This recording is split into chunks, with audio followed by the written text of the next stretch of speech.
गामिनी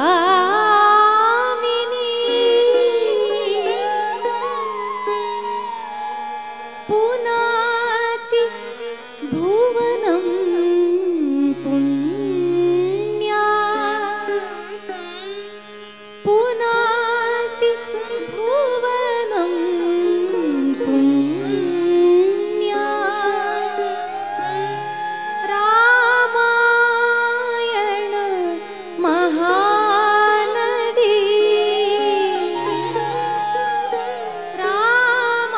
रामायण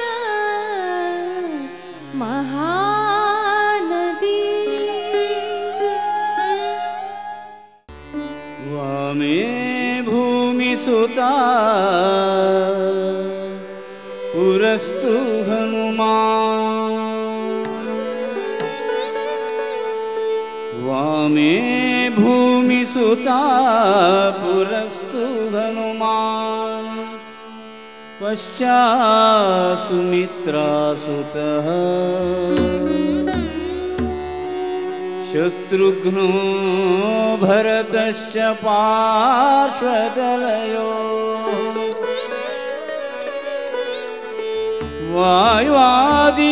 वायुवादिकोणेषु च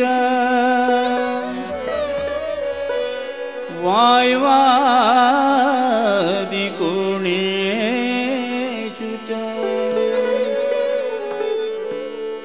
सुग्रीवश्च विभीषणश्च युवराज तारासुतो जाम्बवान् मध्ये नीलसरोजकोमलरुचिं मध्ये नीलसरोजकोमलरुचिं रामं भजे श्यामलं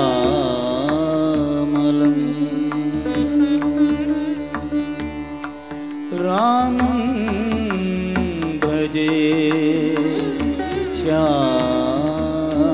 श्यामलं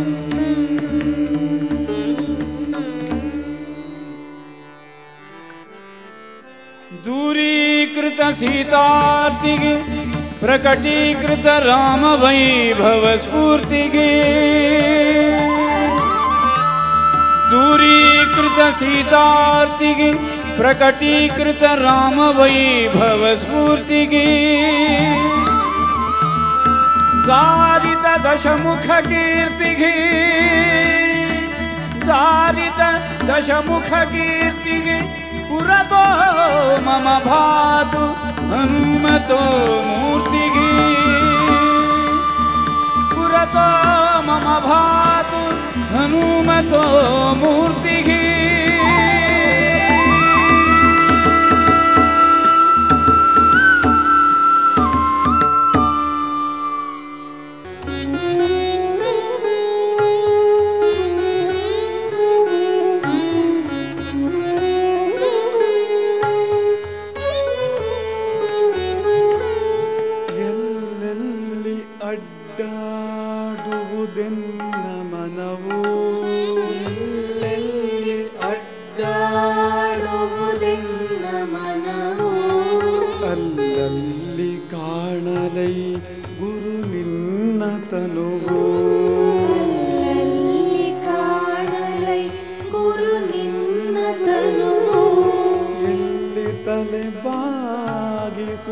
ನಲ್ಲಲ್ಲಿ ನಿತ್ಯ ಎಲ್ಲಿ ತಲೆ ಬಾಗಿಸುವೆ ನಲ್ಲಲ್ಲಿ ನಿತ್ಯ ಕಾಣಲೈ ಗುರು ನಿನ್ನ ಪದ ಕಮಲ ಸತ್ಯ ಕಾಣಲೈ ಗುರು ನಿನ್ನ ಪದ ಕಮಲ ಸತ್ಯ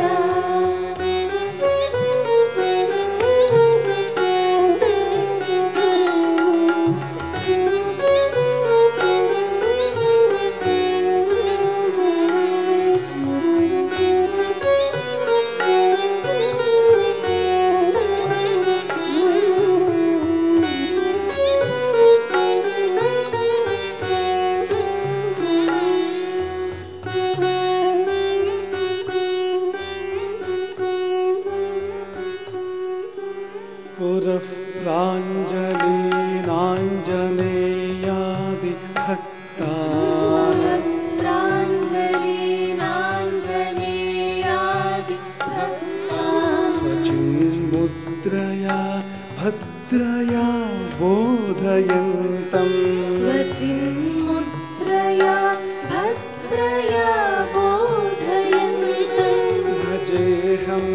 भजेऽहं सदा रामचन्द्रं भजेऽहं सदा रामचन्द्रं तदन्यं न मन्ये न मन्ये न मन्ये तदन्यं न मन्ये न मन्ये न मन्ये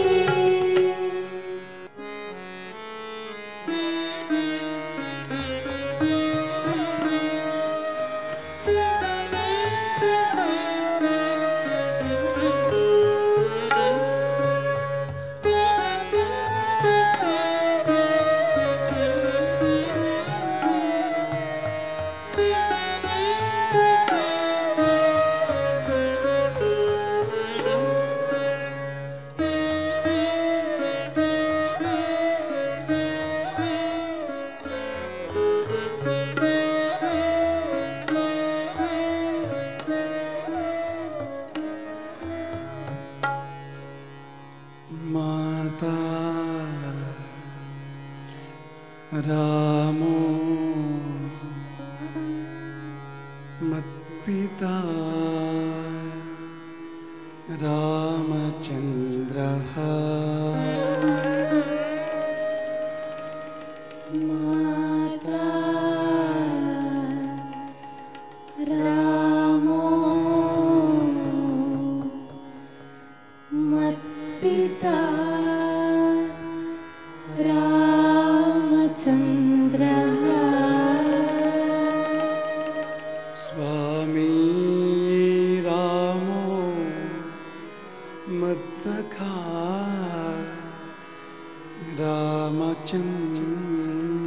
रामचन्द्रः स्वामी रामो मत्सखा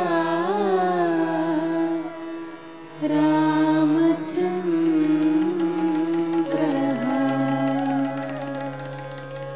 सर्वस्वं मे रामचन्द्रो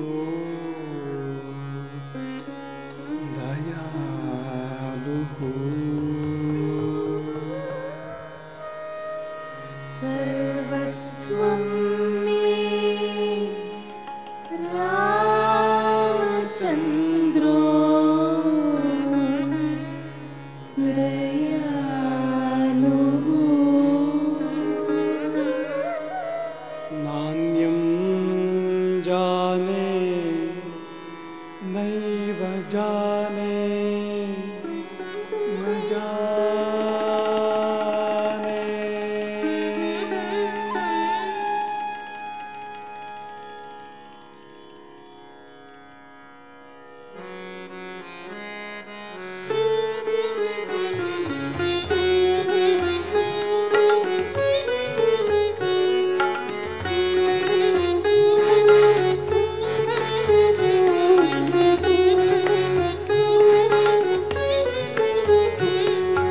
यत्र यत्र रघुनाथकीर्तनम्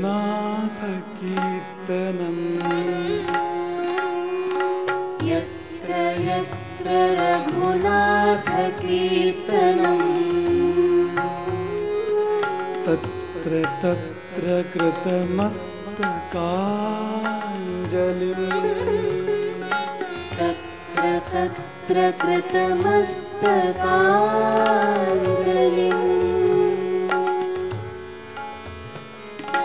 बाष्पवारि परिपूर्णलोचनम्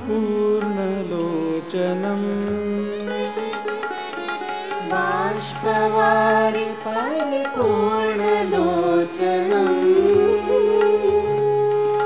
मारुतिं नमत राक्षसान्तकम् मारुतिं नमत राक्षसान्तकम्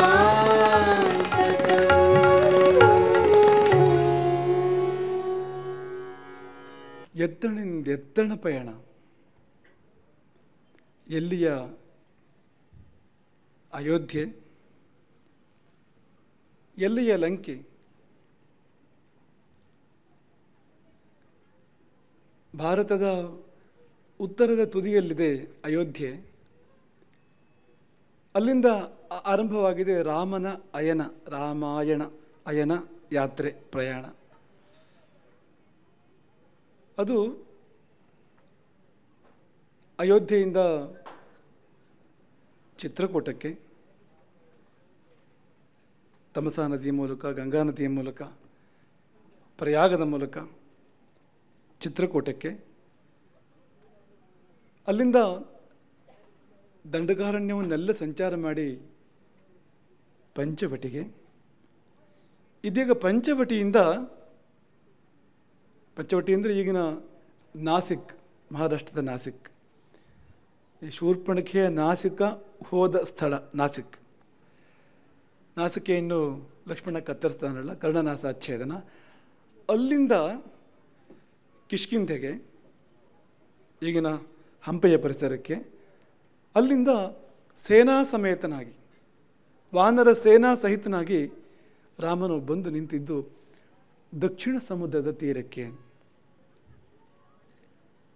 ಸಮಗ್ರ ಭಾರತ ಪರಿಭ್ರಮಣ ಇದು. ಭಾರತದಲ್ಲೆಲ್ಲ ರಾಮನ ಹೆಜ್ಜೆ ಗುರುತು, ಭಾರತ ವರ್ಷದಲ್ಲೆಲ್ಲ ರಾಮನ ಹೆಜ್ಜೆ ಗುರುತು, ದೇಶವೆಲ್ಲ ಪಾವನ.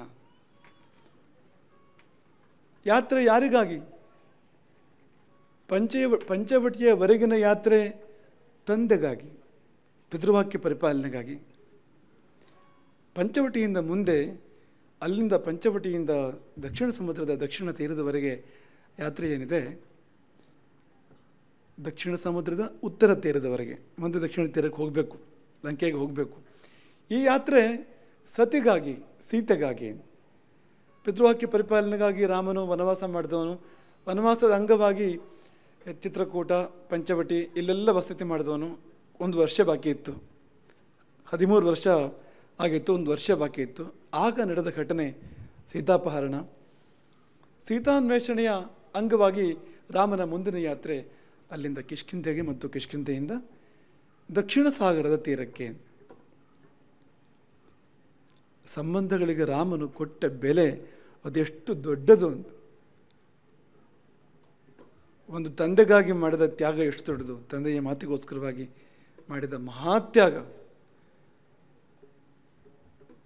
ಕೈಕೇಯಿಗೆ ಸಂಶಯದ ಮೇಲೆ ಸಂಶಯ, ಒಪ್ತಾನೋ ಇಲ್ವೋ ಇವನು, ಆಮೇಲೆ ಆಗೋದಿಲ್ಲ ಅಂತ ಹೇಳಿದರೆ ಅಂತ.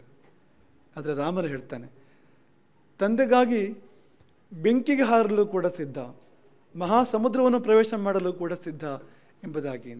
ಹಾಗಾಗಿ ತಂದೆಗಾಗಿ ಆ ಯಾತ್ರೆ, ಅಲ್ಲಿಂದ ಸತಿಗಾಗಿ ಅದು ಎಂಥ ಯಾತ್ರೆ ಇದು, ಎಂಥ ಅನ್ವೇಷಣೆ, ಎಂಥ ಹುಡುಕಾಟ ಅದು ಅಂತ. ಪ್ರೀತಿಸಿದರೆ ರಾಮನಂತೆ ಪ್ರೀತಿಸಬೇಕು. ಒಂದೊಂದು ಪ್ರೀತಿಯೂ ಕೂಡ ಪೂರ್ಣ, ಇನ್ನೂ ಹೆಚ್ಚು ಪ್ರೀತಿ ಮಾಡಲಿಕ್ಕೆ ಸಾಧ್ಯ ಅಂತ ಹೇಳುವಂತೆಯೇ ಇಲ್ಲ. ತಂದೆಗೆ ಇಂಥ ಮಗನಿರಲಿಕ್ಕೆ ಸಾಧ್ಯ ಇಲ್ಲ ಇನ್ನೊಬ್ಬ, ಅಥವಾ ಸತಿಗೆ ಇಂಥ ಪತಿ ಇನ್ನೊಂದು ಉದಾಹರಣೆ ಸಿಗಲಿಕ್ಕೆ ಸಾಧ್ಯ ಇಲ್ಲ. ಎಲ್ಲಿವರೆಗೆ ಇದು ದೊಡ್ಡ ಪ್ರಯಾಣ. ಸತಿಯನ್ನು, ಸೋದರನನ್ನು, ಪಿತನನ್ನು ರಾಮನಂತೆ ಪ್ರೀತಿಸಿದವರುಂಟೆ. ಆ ಪ್ರೀತಿ ದೈವ ಪ್ರೀತಿಗೆ, ಭಗವತ್ ಪ್ರೀತಿಗೆ ಏನೂ ಕಡಿಮೆ ಅಲ್ಲ, ಏನೂ ಕೊರತೆ ಇಲ್ಲ. ಈಗ ಲೌಕಿಕವಾದ ಸಂಗತಿಗಳಲ್ಲಿ ಪ್ರೀತಿಯನ್ನು ಇಡಬಾರ್ದು. ಇಟ್ಟರೆ ಹೀಗಿಡಬೇಕು ಅಂತ, ಪರಿಪೂರ್ಣವಾಗಿ ಇಡಬೇಕು. ಅರೆ ಕೊರೆ ಅರ್ಧಂಬರ್ಧ ಅಲ್ಲ, ಇಡಿಯಾಗಿಡಬೇಕು. ಅದು ಈಶ್ವರ ಪ್ರೀತಿಯಾಗಿ, ದೈವ ಪ್ರೀತಿಯಾಗಿ, ಭಗವತ್ ಪ್ರೀತಿಯಾಗಿ ಮಾರ್ಪಡುವಂಥದ್ದು, ಅದಕ್ಕೆ ತತ್ಸಮಾನವಾಗುವಂಥದ್ದು. ಅಷ್ಟು ದೊಡ್ಡ ಪ್ರೀತಿಯನ್ನು ರಾಮ ಸೀತೆಯರ ಮಧ್ಯೆ ನಾವು ಕಾಣ್ತೇವೆ. ಇದೀಗ ಸಮುದ್ರದ, ಮಹಾಸಮುದ್ರದ ಆಚೆ ತೀರದಲ್ಲಿ ಸೀತೆ, ಈಚೆ ತೀರದಲ್ಲಿ ರಾಮ, ಇದು ಸನ್ನಿವೇಶ. ಮಧ್ಯ ಸಮುದ್ರ, ಭಾರತದ, ಇವತ್ತಿನ ಭಾರತದ ತುಟ್ಟ ತುದಿಯಲ್ಲಿ, ಮಹೇಂದ್ರ ಪರ್ವತದ ಪರಿಸರದಲ್ಲಿ, ಸಮುದ್ರ ತೀರದಲ್ಲಿ ರಾಮನಿದ್ದರೆ, ಆಚೆಗೆ ಸಮುದ್ರದ ಆಚೆಯ ತೀರದಲ್ಲಿ ಲಂಕೆಯಲ್ಲಿ ಸೀತೆ ಇದ್ದಾಳೆ. ನಡುವೆ ಸಮುದ್ರವಿದೆ. ಈ ಸಮಯದಲ್ಲಿ ರಾಮನಿಗೆ ಸೀತೆಯ ನೆನಪು ಅತಿಶಯವಾಗಿ ಉಂಟಾದರೆ ಅದು ಸ್ವಾಭಾವಿಕ. ಅಲ್ಲಿವರೆಗೆ ಬಂದಿದ್ದಾನೆ ಅಂತ. ಮಧ್ಯೆ ಸಮುದ್ರ ಇದೆ. ಸೇನೆಯು ಬೀಡಿ ಬಿಟ್ಟ ಬಳಿಕ ರಾಮನು ಪಕ್ಕದಲ್ಲಿ ಇದ್ದ ಲಕ್ಷ್ಮಣನಿಗೆ ಹೀಗೆ ಹೇಳಿದನಂತೆ, ಕಾಲ ಕಳೆದಂತೆ ಶೋಕವು ಇಳಿದು ಹೋಗ್ತದೆ ಎಂಬುದಾಗಿ ಹೇಳ್ತಾರೆ. ದುಃಖ ಇಂದಿದ್ದಷ್ಟೇ ನಾಳೆ ಇರೋದಿಲ್ಲ, ನಾಳೆ ಇದ್ದಷ್ಟು ನಾಡಿದ್ದಿರೋದಿಲ್ಲ. ಬರ್ತಾ ಬರ್ತಾ ಬರ್ತಾ ದುಃಖ ಕಡಿಮೆ ಆಗ್ತಾ ಬರಬೇಕು, ದುಃಖ ಇಳಿತಾ ಬರಬೇಕು. ಯಾಕೆಂದರೆ ಟೈಮ್ ಈಸ್ ದಿ ಹೀಲರ್. ಕಾಲವೇ ವೈದ್ಯ, ಅಲ್ಲಿ ಕಾಲವೇ ಔಷಧ. ಸಮಯ ಸರಿದಂತೆ ಅದು ಕಡಿಮೆ ಆಗಲೇಬೇಕು ದುಃಖ. ಆದರೆ ನನಗೆ ಮಾತ್ರ ಹಾಗಲ್ಲ. ಸೀತೆಯನ್ನು ಕಾಣದೆ ಕಾಣದೆ ನನ್ನ ದುಃಖವು ದಿನದಿಂದ ದಿನಕ್ಕೆ ಹೆಚ್ಚುತ್ತಿದೆ ಹೊರತು ಕಡಿಮೆಯಾಗುವ ಯಾವ ಸುಳಿವು ಕೂಡ ಇಲ್ಲ. ಏನಿದು? ಇದು ಯಾವ ಪರಿಯ ದುಃಖ ಇದು? ಎಂಥ ಪ್ರೀತಿ ಇದು? ಕಾಲ ಜಾರುತ್ತಲಿಹದು. ನಮೇ ದುಃಖಂ ಪ್ರಿಯಾ ದೂರೆ ನಮೇ ದುಃಖಂ ಹೃದಯತಿವ. ಸೀತೆ ದೂರದಲ್ಲಿದ್ದಾಳೆ, ಆಯಿತು.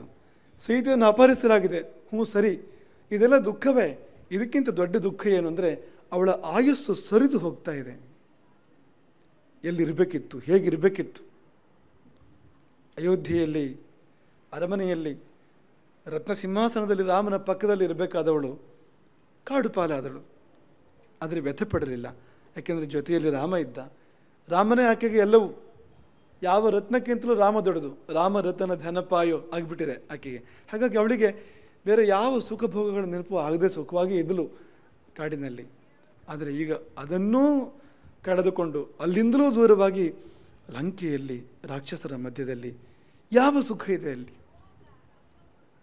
ವಯೋಸ್ಯ ಯತಿವರ್ಧತೆ, ಆಯುಸ್ಸು ಸರಿದು ಹೋಗ್ತಾ ಇದೆ ಆಕೆಯಿದ್ದು. ಇದು ದುಃಖ ನನಗೆ. ಕಾಲ ಜಾರುತ್ತಲಿಹುದು, ಅವಧಿ ಮೀರುತ್ತಲಿಹುದು. ಅವಧಿ ಹಾಕಿದಾಳೆ ಸೀತೆ. 1 ವರ್ಷದ ಅವಧಿಯನ್ನು ರಾವಣನಿಗೆ ಹಾಕಿದ್ದಾಳೆ. 1 ವರ್ಷ ಅವಕಾಶ ಕೊಡಬೇಕು ಅಂತ. 1 ವರ್ಷ ಕಳೆದ್ಮೇಲೆ ಏನು ಮಾಡ್ತಾಳೆ? ಏನಿಲ್ಲ. ಆಕೆ ತನ್ನ ಪ್ರಾಣವನ್ನೇ ತ್ಯಾಗ ಮಾಡ್ತಾಳೆ. ರಾವಣನ ಬೆಳಗಿನ ತಿಂಡಿ ಆಗ್ತಾಳೆ. ರಾವಣ ಹೇಳಿದ್ದೇ ಹಾಗೆ. 1 ವರ್ಷ ಅವಕಾಶ. 1 ವರ್ಷ ದಾಟಿತು ಅಂತಾದರೆ ನಿನ್ನನ್ನು ನನ್ನ ಬೆಳಗಿನ ತಿಂಡಿಗೆ ಸಣ್ಣ ಸಣ್ಣ ತುಂಡಾಗಿ ಕತ್ತರಿಸಿ ನನ್ನ ಅಡುಗೆಯವರು ಬಡಿಸ್ತಾರೆ ಅಂತ.